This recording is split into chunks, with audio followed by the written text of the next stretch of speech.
Welcome to the Law Simplified. I'm Shavin Bandaranaike.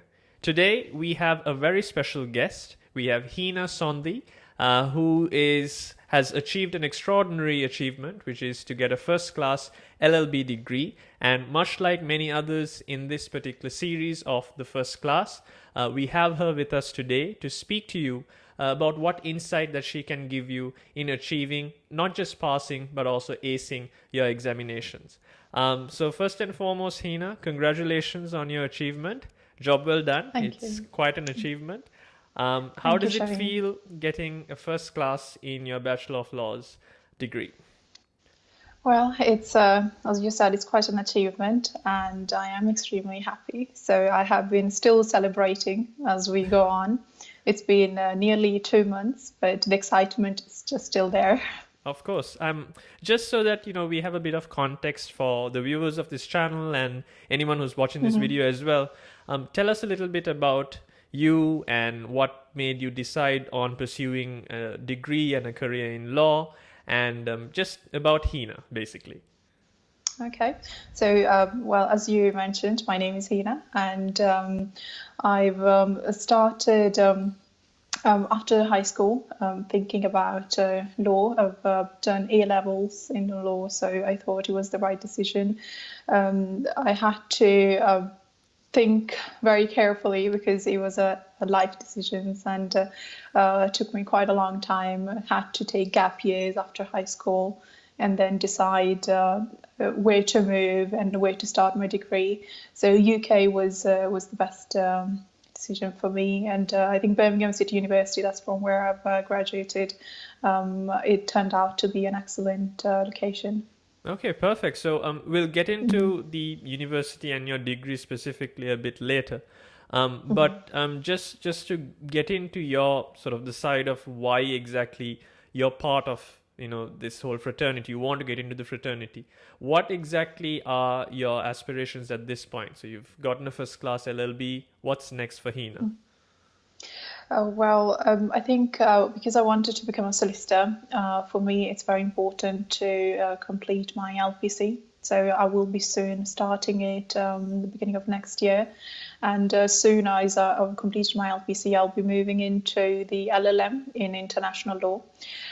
It's still a long journey, but I think I will be working at the same time and completing the LPC, just like many other new law graduates.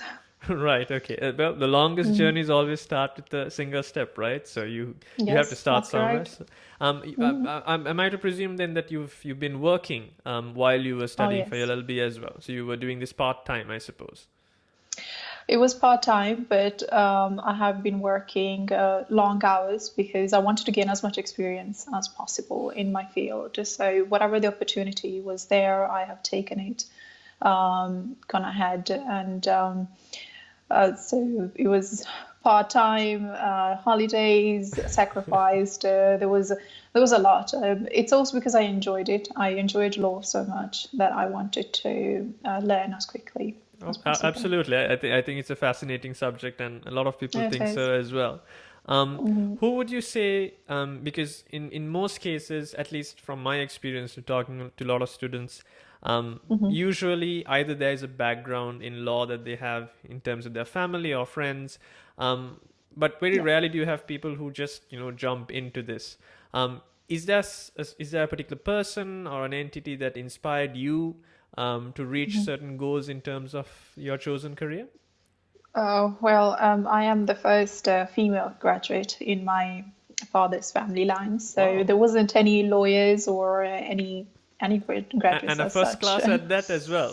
It's that, yeah. So that was quite shocking at the same time. But I wanted to become to choose this career because I've seen a lot of injustices happening in my life. So I thought there is no better path than becoming a lawyer and fighting for the That, right that that things. that's quite a noble aspiration to have, and good on you for having such a noble aspiration as well.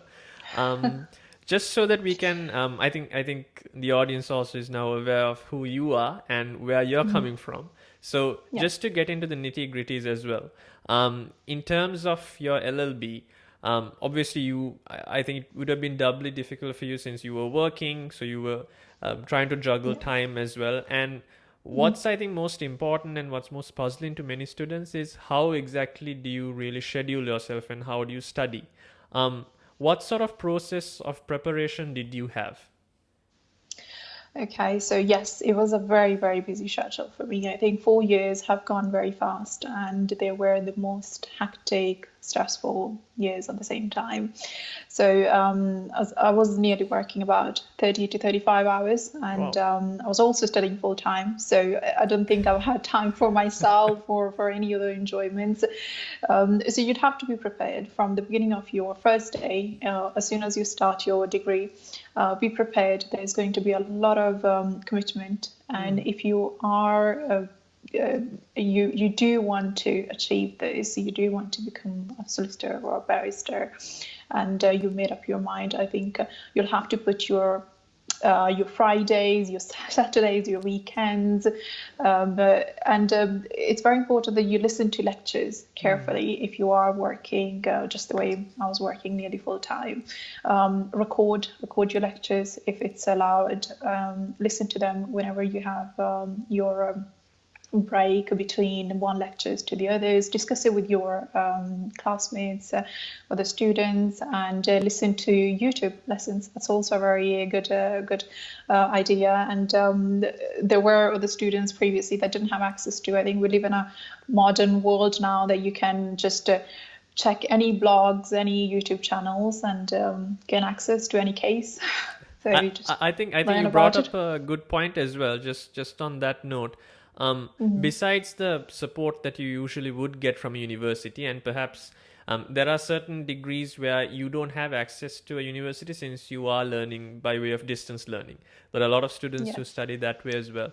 What Yes. resources would you say is most important to them, or you could look at?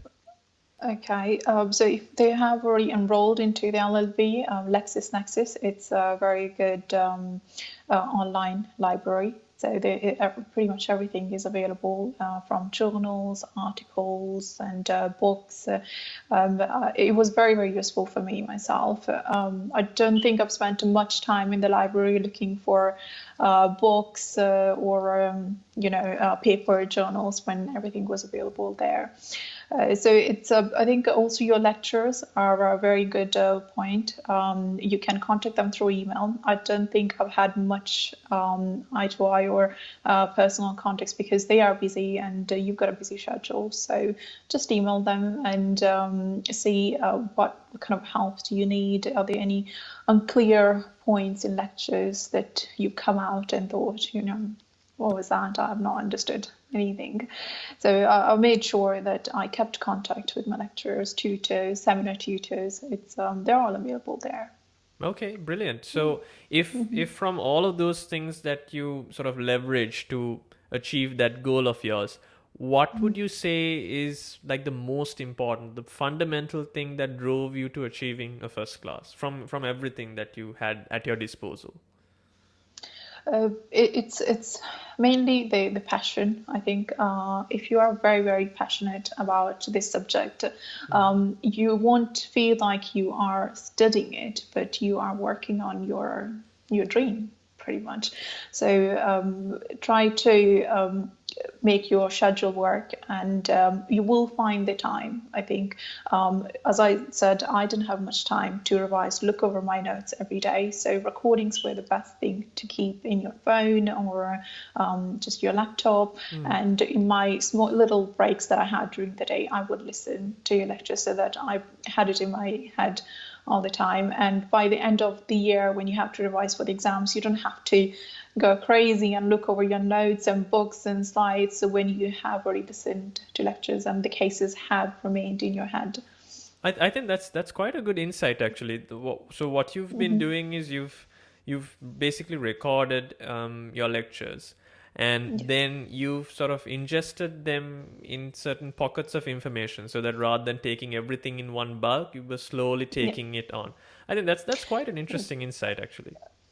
Oh, yes, I was definitely prepared for this. From my first year, I knew I was going to be working many hours, so I was going to be a very busy person, and I wasn't really aiming for first class, but I knew I wanted to get something decent if I have my whole purpose of moving to the UK was just to study law.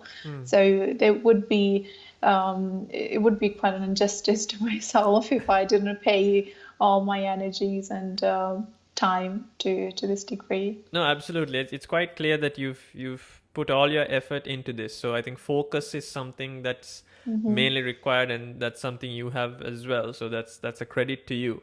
So Thank you. just to move on and maybe sort of drill a bit deeper into that as well. Many students tend to find, based on different structures of universities, how exactly they're supposed to approach not just a subject but attempting an examination. I mean, you have students coming in from different degrees, you have students coming in for the first time to law, and it's a very different degree. Some universities have structures where it's only exams. I believe y'all had a structure where there are assignments as well, apart from just exams, also. So, what would you say? Because a student answering a question is really putting down on paper his or her personality. So, what sort of advice can you give in terms of, tackling problem-based or essay-based questions? Okay. So I think my best technique, which I have developed during my 3 to 4 years of the LLB, was to break down the law, break it down, and make sure that whoever is reading your paper is clear enough. So you'd have to put yourself in your lecturer, your marker's position, and try to read it to yourself. Is it making sense? If there are gaps and you're skipping points, then definitely you're losing marks, and that's where I think a lot of students don't understand. I mean, why I've worked so hard and still not achieved what I wanted to, because they tend to write the law.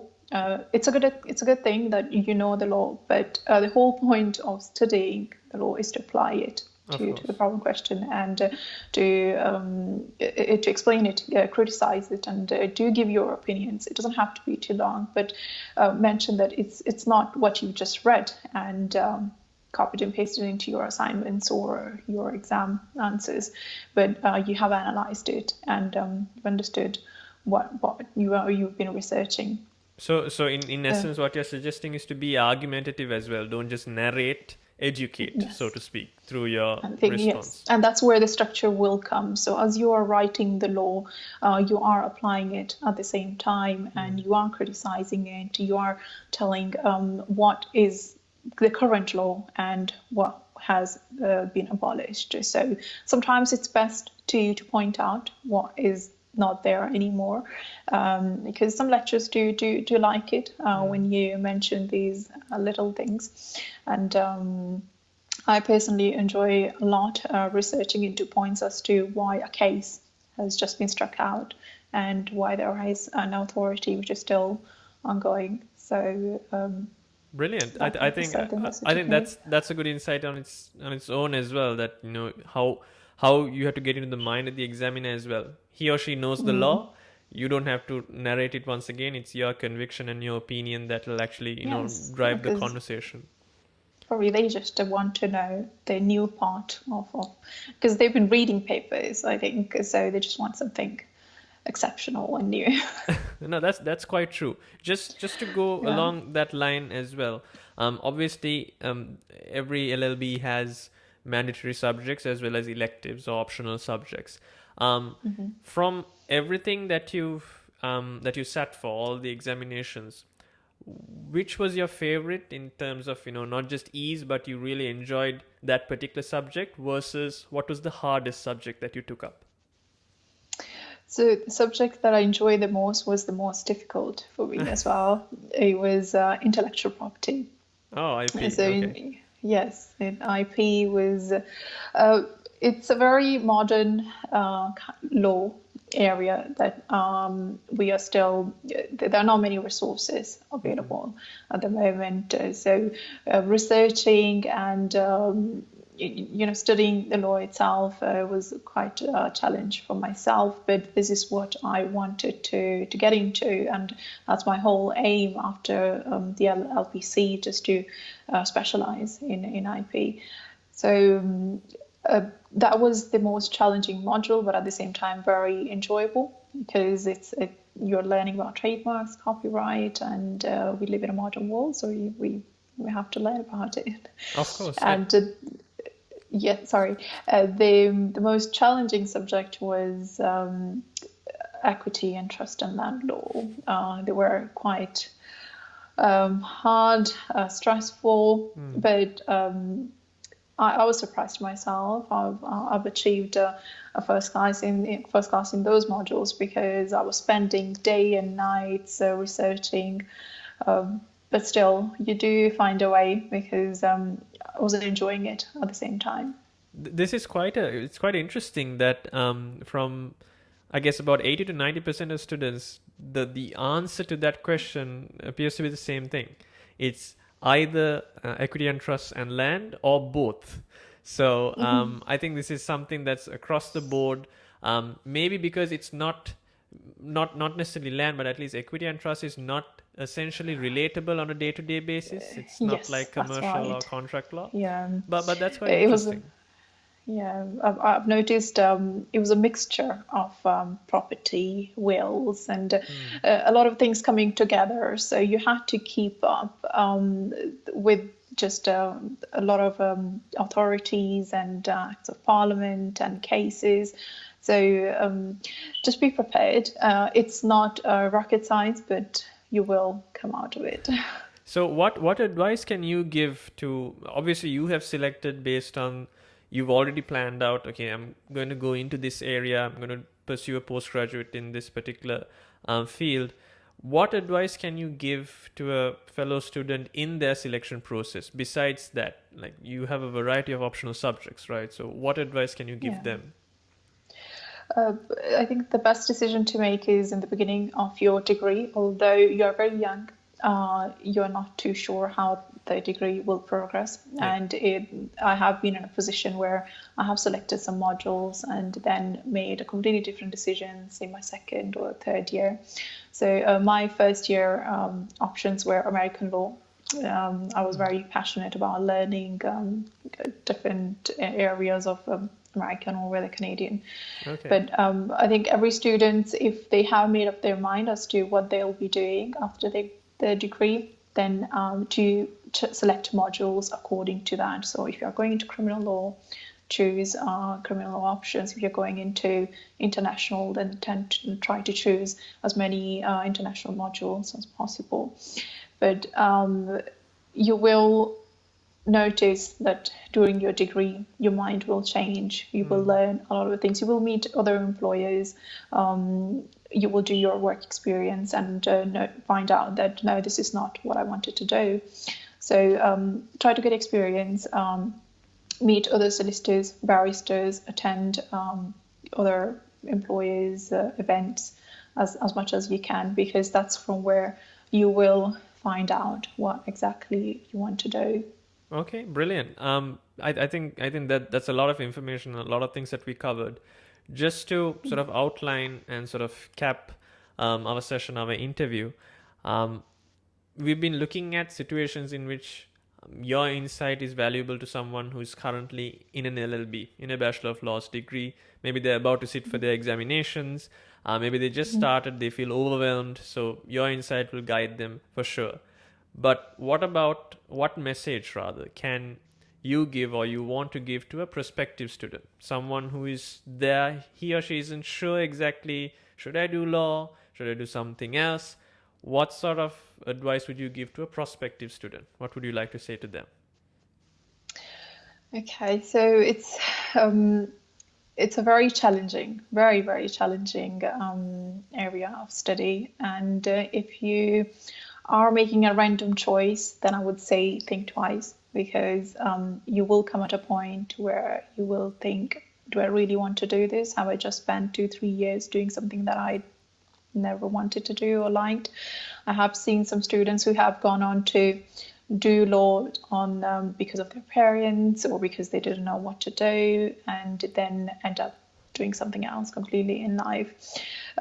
It's still possible. You can change your career path, but I think manage your time, try to make the right decisions. You can always attend events in university before starting your degree. Find out from lecturers, is that how it's going to be your 3 year in university?